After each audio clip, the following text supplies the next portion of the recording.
छोड़ी दे तो थोड़ी सुधरा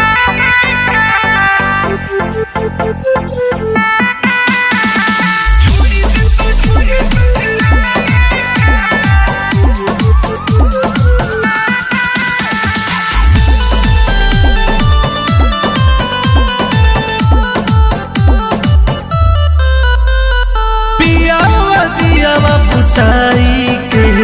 पियावा दियावा बुताई के छोड़ी दे तो थोड़ी सुधराई के छोड़ी दे तो थोड़ी सुधराई के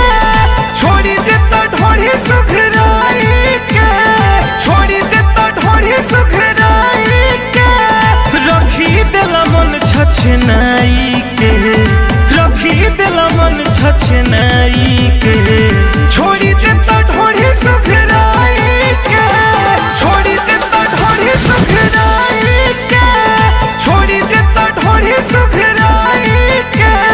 छोड़ी दे तो थोड़ी सुधराई के छोड़ी दे तो थोड़ी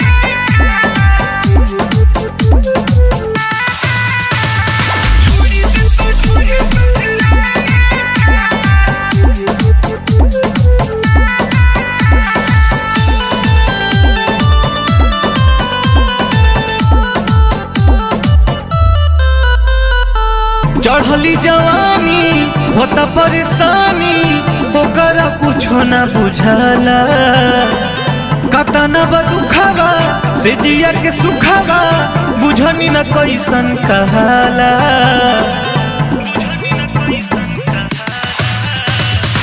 चढ़ली जवानी होता परेशानी ओकरा कुछो ना बुझाला कतना बा दुखावा से जिया के सुखावा बुझनी न कैसन कहाला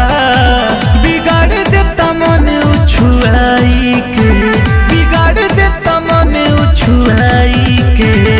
छोड़ी दे तो थोड़ी सुधराई के छोड़ी दे तो थोड़ी सुधराई के छोड़ी दे तो थोड़ी सुधराई के छोड़ी दे तो थोड़ी सुधराई के छोड़ी दे तो थोड़ी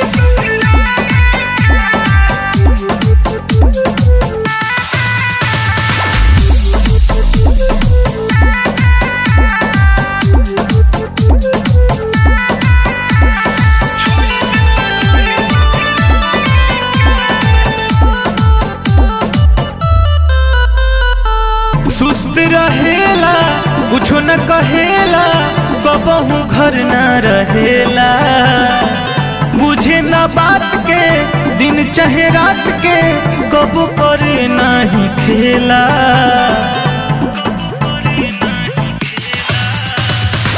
सुस्त रहेला कुछो न कहेला कबहू घर न रहेला बुझे न बात के दिन चाहे रात के कबो करे नहीं खेला पवन रजनी से चपकाई के पवन रजनी से चपकाई के छोड़